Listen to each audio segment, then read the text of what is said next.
Whoa. I'm running short of words right now, but I cannot afford this because I have to speak. Thank you so much for all the love, for all the warmth. Thank you for accepting me.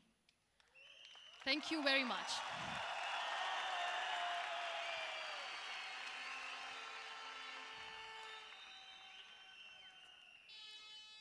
Well, I always start my talk with a disclaimer. And that disclaimer is that I've never claimed to be a motivational speaker. Yes, I do speak, but I feel more like a storyteller because wherever I go, I share a story with everyone.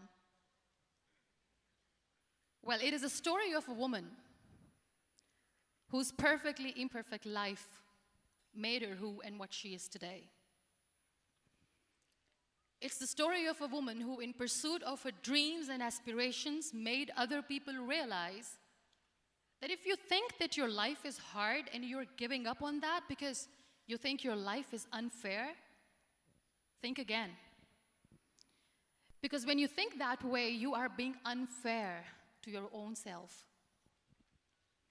It's the story of a woman who made people realize that sometimes problems are not too big. We are too small because we cannot handle them.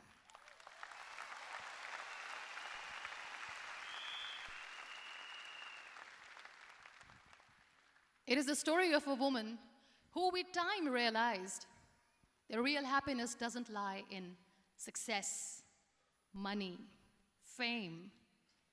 It lies within. Real happiness lies in gratitude. So I am here, and I'm going to share the story of that woman. That is my story. The story of gratitude.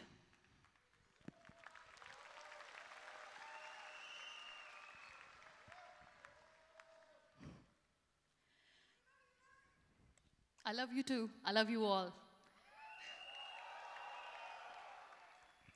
I believe in the power of words. Many people speak before they think. But I know the value of words. The words can make you, break you, they can heal your soul, they can damage you forever. So I always try to use the positive words in my life wherever I go.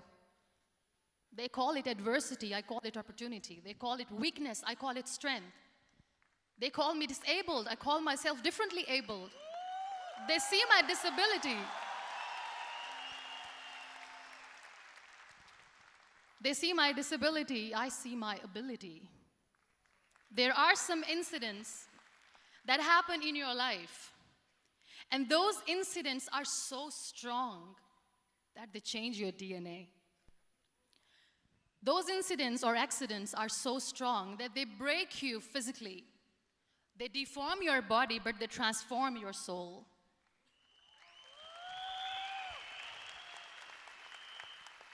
Those incidents break you, deform you, but they mold you into the best version of you. And the same thing happened to me. And I'm going to share what exactly happened to me. I was 18 years old when I got married. And this thing I'm sharing for the very first time on an international level. I was 18 years old when I got married. I belonged to a very conservative family, a Baloch family, where good daughters never say no to their parents. My father wanted me to get married. And all I said was, if that makes you happy, I'll say yes. And of course, it was never a happy marriage. Just about after 2 years of getting married, about 9 years ago, I met a car accident. Somehow my husband fell asleep and the car fell in the ditch. He managed to jump out, saved himself. I'm happy for him. But I stayed inside the car and I sustained a lot of injuries. The list is a bit long. Don't get scared. I'm perfectly fine now. Radius ulna of my right arm were fractured. The wrist was fractured. Shoulder bone and collarbone were fractured. My whole rib cage got fractured. And because of the rib cage injury, lungs and liver were badly injured. I couldn't breathe. I lost urinary bowel control. That's why I have to wear the bag wherever I go. But that injury that changed me and my life completely as a person and my perception towards living my life was the spine injury. 3 vertebrae of my backbone were completely crushed, and I got paralyzed for the rest of my life. So this accident took place in a far-flung area in the outskirts of a very small province, Balochistan, where there was no first aid, no hospital, no ambulance. I was in the middle of nowhere in that toppled car. Many people came to rescue. They gave me CPR. They dragged me out of the car. And while they were dragging me out, I got the complete transection of my spinal cord. And now there was this debate going on. Should we keep it here? She's going to die. Where should we go? There is no ambulance. There was this 4-wheeler Jeep standing in the corner of the street. They said, put her in the back of the Jeep and take her to the hospital, which is 3 hours away from this place. And I still remember that bumpy ride. I was all broken.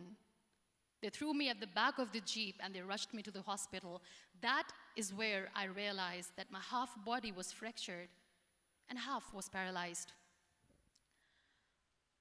I finally ended up in a hospital where I stayed for 2.5 months. I underwent multiple surgeries. Doctors have put a lot of titanium in my arm. There's a lot of titanium at my back to fix my back. That's why people in Pakistan call me the Iron Lady of Pakistan.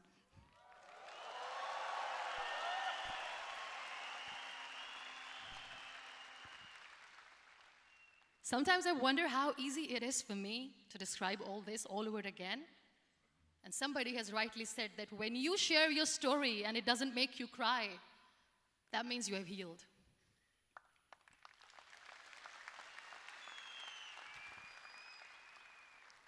Those 2.5 months in the hospital were dreadful. I will not make up stories just to inspire you. I was at the verge of despair. One day, doctor came to me and he said, well, I heard that you wanted to be an artist, but you ended up being a housewife. I have a bad news for you. You won't be able to paint again because your wrist and your arm are so deformed, you won't be able to hold a pen again. And I stayed quiet. Next day, doctor came to me and said, your spine injury is so bad, you won't be able to walk again. I took a deep breath and I said, it's all right. The very next day, doctor came to me and said, because of your spine injury and the fixation that you have in your back, you won't be able to give birth to a child again. That day, I was devastated. I still remember, I asked my mother, why me? And that is where I started to question my existence. Why am I even alive? What's the point of living? I cannot walk, I cannot paint, fine. I cannot be a mother. And we have this thing in our heads, being women, that we are incomplete without having children. I am going to be an incomplete woman for the rest of my life. What's the point? People are scared. They think I will get divorced. What is going to happen to me? Why me? Why am I alive? We all try to chase this tunnel. We all do this because we see light in the end of the tunnel, which keeps us going. My dear friends, in my situation, there was a tunnel that I had to roll on, but there was no light. And that is where I realized that the words have the power to heal the soul. My mother said to me, this too shall pass. God has a greater plan for you. I don't know what it is, but He surely has.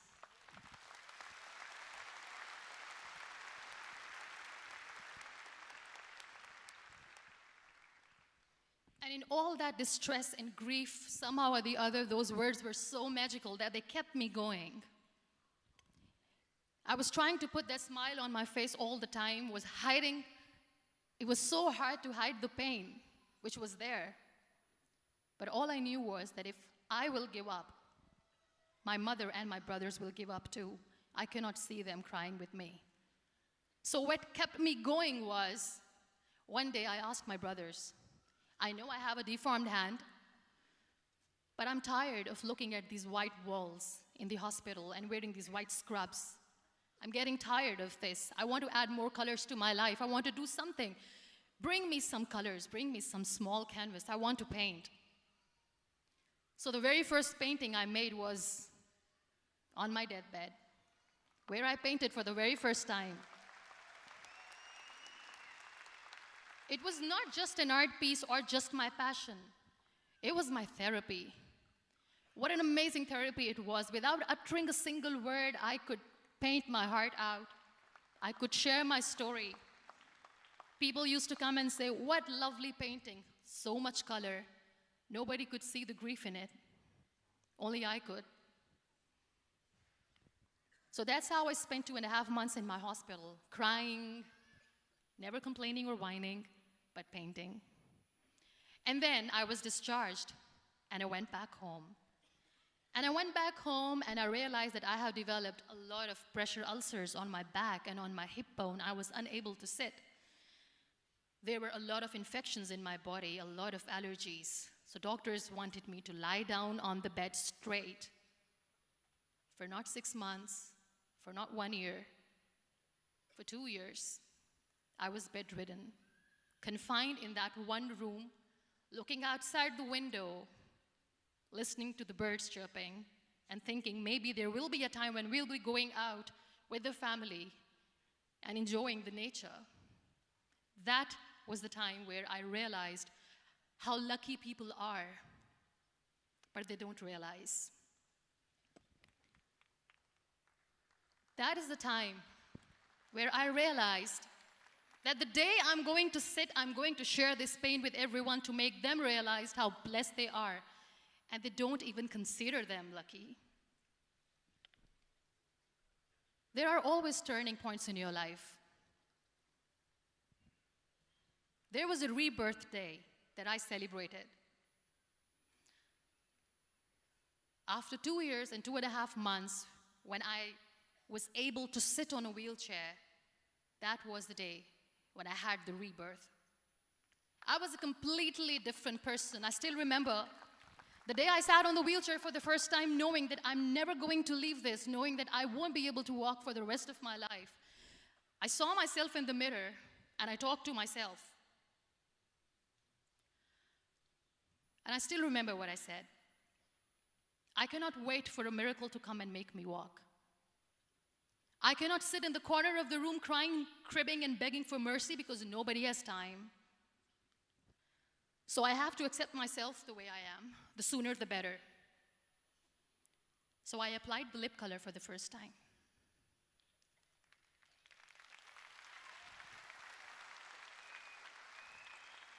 And I erased it. And I cried. And I said, what am I doing? A person on a wheelchair should not do this. What will people say? Clean it up. I put it again. This time I put it for myself. Because I wanted to feel perfect from within.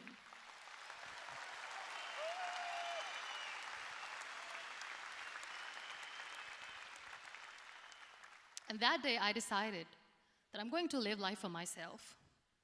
I am not going to be that perfect person for someone. I am just going to take this moment and I will make it perfect for myself. And you know how it all began? That day I decided that I'm going to fight my fears. We all have fears. Fear of unknown, fear of known, fear of losing people, fear of losing health, money. We want to excel in career, we want to become famous, we want to get money. We are scared all the time. So I wrote down one by one all those fears, and I decided that I'm going to overcome these fears one at a time. You know what was my biggest fear? Divorce. I couldn't stand this word. I was trying to cling on to this person who didn't want me anymore, but I said no. I have to make it work. But the day I decided that this is nothing but my fear, I liberated myself by setting him free. And I made myself emotionally so strong that the day I got the news that he's getting married, I sent him a text that I'm so happy for you and I wish you all the best. And he knows that I pray for him today.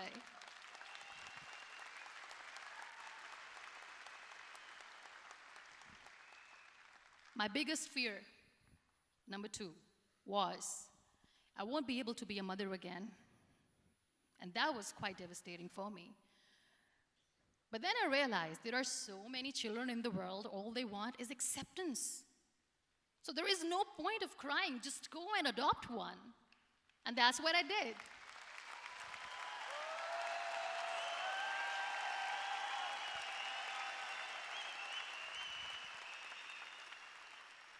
I gave my name in different organizations, different orphanages. I didn't mention that I'm on a wheelchair, dying to have a child. So I just told them that this is Muniba Mazari and she wants to adopt a boy or girl, whatsoever, but I want to adopt a kid. And I waited patiently. 2 years later, I got this call from a very small city in Pakistan. I got a call and they said, "Are you Muniba Mazari? There is a baby boy and would you like to adopt?" And when I say yes, I could literally feel the labor pain. I said, yes, yes, I am going to adopt him. I am coming to take him home.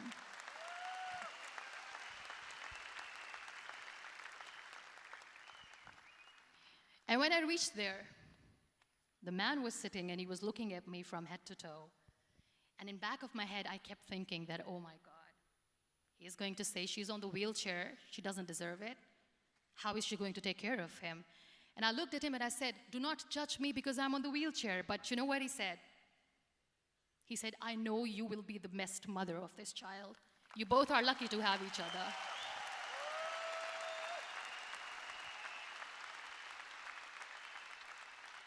And that day, Niall was 2 days old, and today he's 6.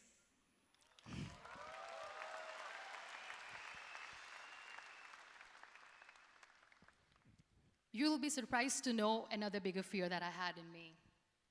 It was facing people. I used to hide myself from people. When I was on bed for 2 years, I used to keep the door closed.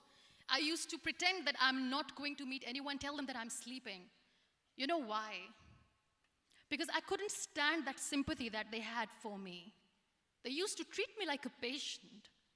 When I used to smile, they used to look at me and say that, you're smiling, are you okay? I was tired of this question being asked, are you sick? Well, a lady yesterday at the airport asked me, are you sick? And I said, well, besides the spinal cord injury, I'm fine, I guess.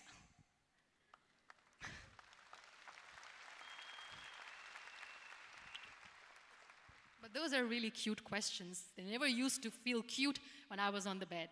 So I used to hide myself from people, knowing that, oh my God, I'm not going to see that sympathy in their eyes. It's all right.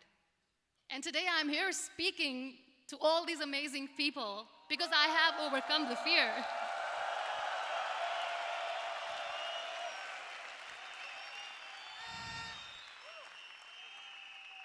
You know, when you end up being on the wheelchair, what's the most painful thing?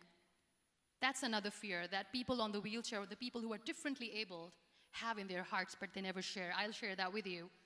The lack of acceptance. People think that they will not be accepted by the people because we, in the world of perfect people, are imperfects. So I decided that instead of starting an NGO for disability awareness, which I know will not help anyone, I started to appear more in public. I started to paint. I always wanted to. I have done a lot of exhibitions. I'm Pakistan's first wheelchair-bound artist. I have done a lot of modeling campaigns, different campaigns for brands like Tony and Guy.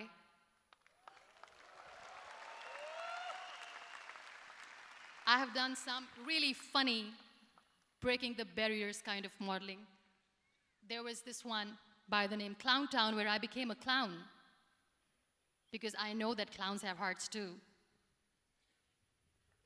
And then I also decided that if I really want to make the difference, I am not going to let people use me for their polio campaigns where they will make you a victim and an emblem of misery and mercy and will say that, you know what, give polio drops to your children or they'll become like this girl. I decided that I'm going to join the national TV of Pakistan as an anchor person. And I've been doing a lot of shows for the last 3 years.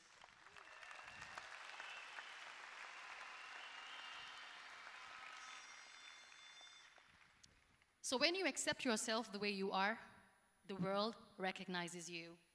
It all starts from within. Thank you.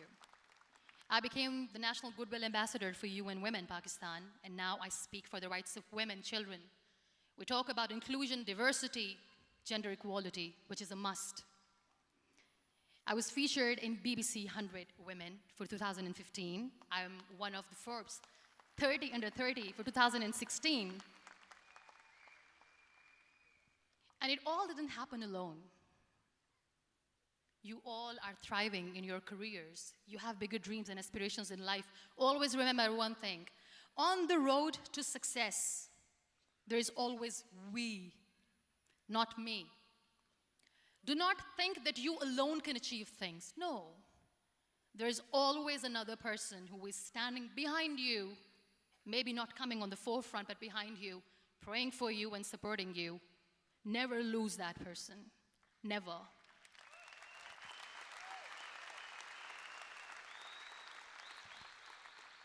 No matter how much I say that I couldn't find a hero, so I became one, I still want to recognize those 3 people in my life who literally changed my life completely, and I get inspiration from them every single day.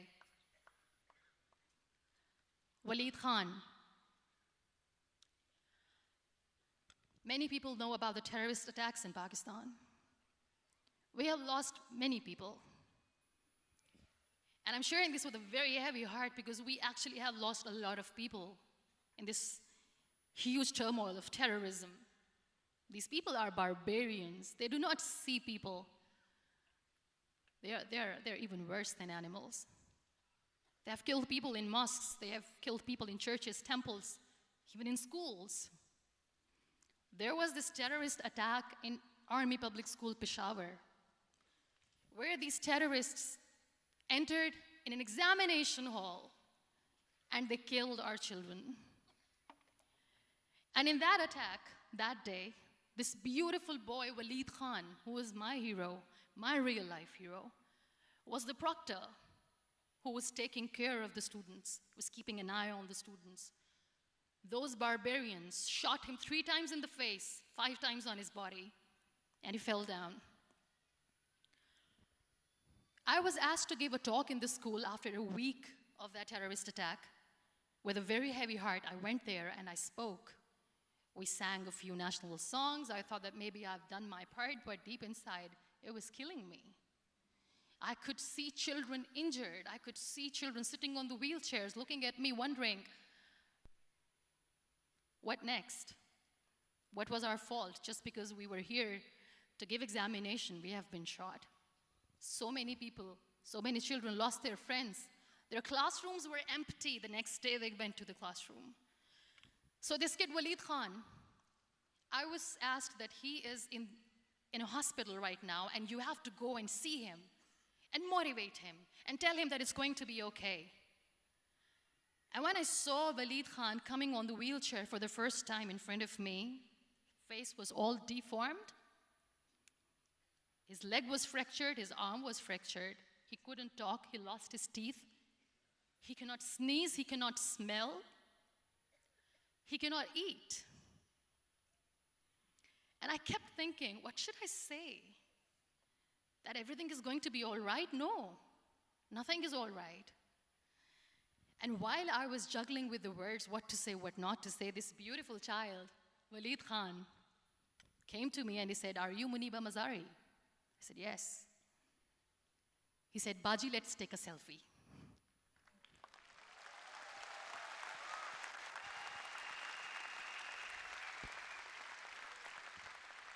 And with that beautiful, toothless smile of Waleed Khan, we took that beautiful selfie that I still have with me.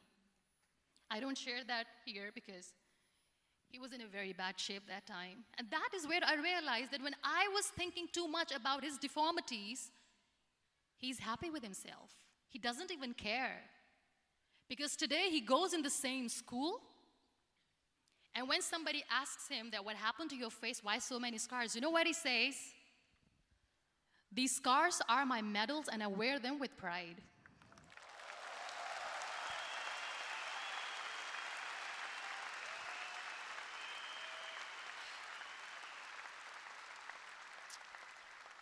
And how beautifully he says the terrorists wanted me not to study. I am going to study. I will become a doctor one day. And this is my way of taking revenge from those terrorists. Another real-life hero, of course, my son. His name is Nile, N-I-L-E, River Nile. I learned so much from this kid. The first and foremost thing is patience. How to be patient when you know that your mother cannot walk, when you know that your mother is different from the other women, when you know that your mother cannot go out and play with you, how to stay calm. He loves football. And when we got the very first football, he was 4 years old. He was super excited. I still remember he came in the room and he said, "Mom, let's play football." And he kept the ball in my feet. And he said, "Let's kick it." And that day I felt disabled. I said, "I cannot kick the ball." And I was down with the same face. He looked at me and he said, "Well, that's all right. Your legs are not working, but your hands do. Let's play catch the ball."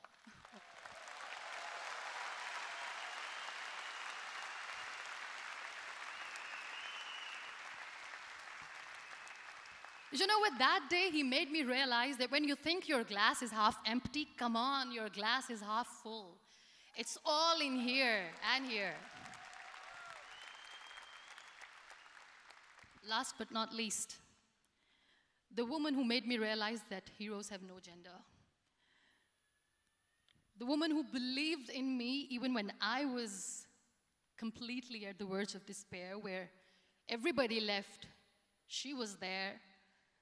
And every time I looked at her, without saying anything, she used to look at me and said, "This too shall pass. God has a bigger plan. And one day you will say that, 'Oh my God, that is why God has chosen me.'" She never cried in front of me. She has always said that there will be haters, there will be naysayers, there will be disbelievers, and then there will be you proving them wrong. My mother.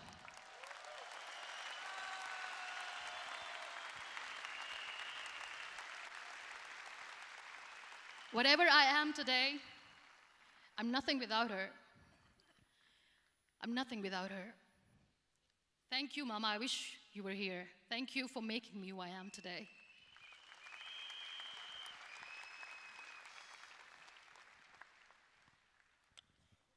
You know what? We human beings have a problem. Out of many problems, there is one more, and this is self-created one. We always expect ease from life. We have this amazing fantasy about life. This is how things should work. This is my plan. It should go as per my plan. If that doesn't happen, we give up. So my dear friends, let me tell you one thing. I never wanted to be on the wheelchair. Never thought of being on the wheelchair. I was always aspiring to do bigger things, but had no idea that for that I have to pay the price to be where I am today. It's a very heavy price. This life is a test and a trial, and tests are trials are never supposed to be easy. So when you're expecting ease from life, and life gives you lemons, then you make the lemonade, and then do not blame life for that, because you were expecting ease from a trial. Trials make you a stronger, better person. Life is a trial, and with time you realize that.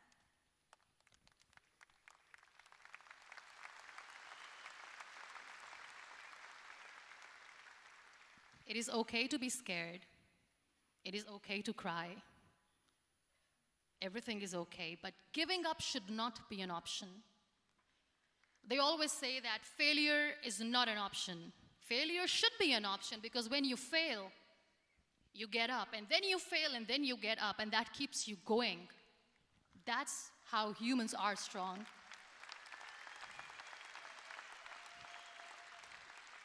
Failure is an option, should be an option, but giving up is not. Never. We have this thing in minds. We call it perfection. We want everything perfect. We want ourselves to be perfect. There is this image in our head about everything.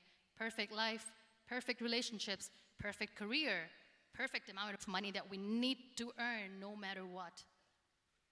Nothing is perfect in this world. We all are perfectly imperfect, and that is perfectly all right. That's all right. We were sent here not to become the perfect people. Those people who tell you how to look perfect, even those people are imperfect. Trying to fight this fear of looking imperfect. I used to be perfect. I still remember. I got this compliment years ago when I used to walk. Oh my God, look at you. You're fair, you're tall, you're perfect. Look at me now. You're still perfect. Only the perfect eyes can see that. Only the perfect eyes will see that. Only the perfect eyes will see that. So yes, in all those imperfections, you have to listen to your heart. You don't have to look good for people. You don't have to be perfect just because other people want you to be perfect. If your soul is perfect from within, that's all right. This is all what you want. This is all what you need to be. Our society has made very weird kind of norms to look perfect and great. For men, it's different. For women, it's different. We think too much about what people say. We listen to ourselves too little. You know what makes you perfect? When you make someone smile. You know what makes you perfect? When you try to do something good for the people around you. You know what makes you perfect? When you feel someone's pain. And how beautiful pain is that it connects you with people. No other medium can connect you with others but pain. That's why I always say that I'm in pain, and that's a blessing in disguise for me. Today, just because I'm in pain and I'm on the wheelchair, I work for children. Being the head of CSR for a company, we conduct medical camps in far-flung areas of Pakistan where so many kids die because they don't have medical facilities. And I personally believe just because they cannot afford to live doesn't mean we'll let them die. So we give them money, we give them medical treatment, we try to heal their wounds, physical and emotional. And I also work for the beautiful people, we call them third gender, the transgender community of Pakistan. You know what connects me with them? All my imperfections. When I go and I hug them, they never judge me. And this very good friend of mine, her name is Bijli. Bijli means electricity. She calls herself electricity. And I said, are you electricity? She says, no, I'm lightning. I'm as strong as lightning. Because we have very bad power outage, so she doesn't want me to call her electricity. So she says, I am very strong. I'm thunder, I'm lightning. She came to me, and the first time I hugged her, she said, you are just like me. And I said, yes, I am like you. Because to people, we are so imperfect. So how beautiful these imperfections are, that because of these imperfections, you can connect with people. Then why are we all running after being perfect? What's the point?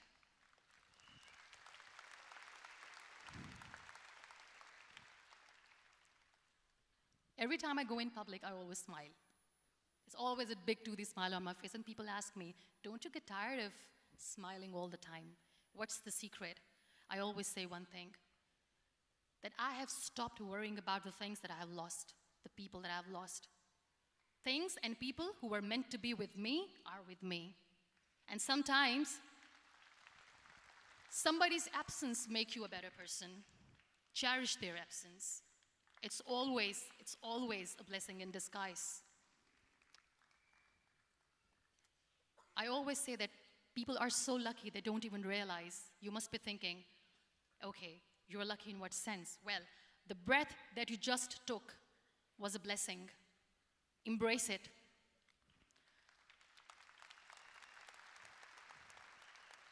There are so many people in the world who are dreaming to live a life that you are living right now. You have no idea. Embrace each and every breath that you are taking. Celebrate your life. Live it. Don't die before your death. We all die.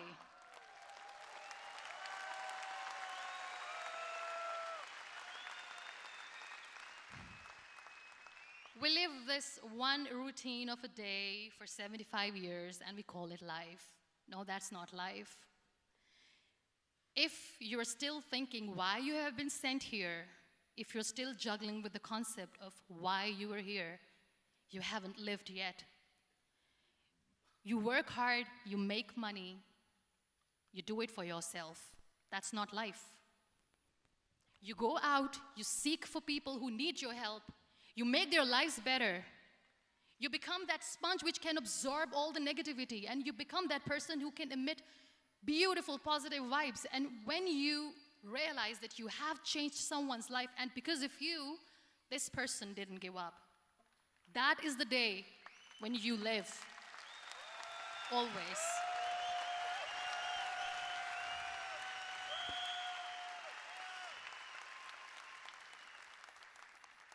We were talking about gratitude, why I smile all the time. I cry all night when nobody sees me, because I'm a human and I have to keep the balance. And I smile all day because I know that if I will smile, I can make people smile. That keeps me going.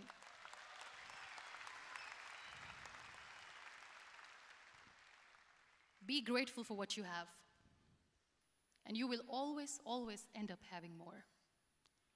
But if you'll cry and if you'll crib for the little things that you don't have or the things that you have lost, you will never ever have enough. Sometimes we are too busy thinking about the things that we don't have that we forget to cherish the blessings that we have.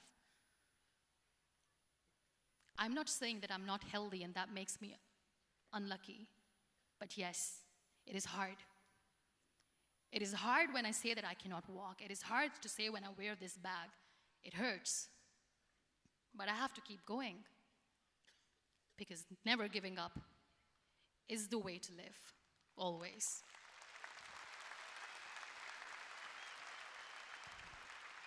So I'll end my talk on a very short note. Live your life fully. Accept yourself the way you are. Be kind to yourself. Be kind to yourself. I'll repeat, be kind to yourself, and only then you can be kind to others. Love yourself and spread that love. Life will be hard. There will be turmoils. There will be trials, but that will only make you stronger. Never give up. The real happiness doesn't lie in money or success or fame. I have this all. I never wanted this. Real happiness lies in gratitude. So be grateful, be alive, and live every moment. Thank you so much, everyone. Thank you.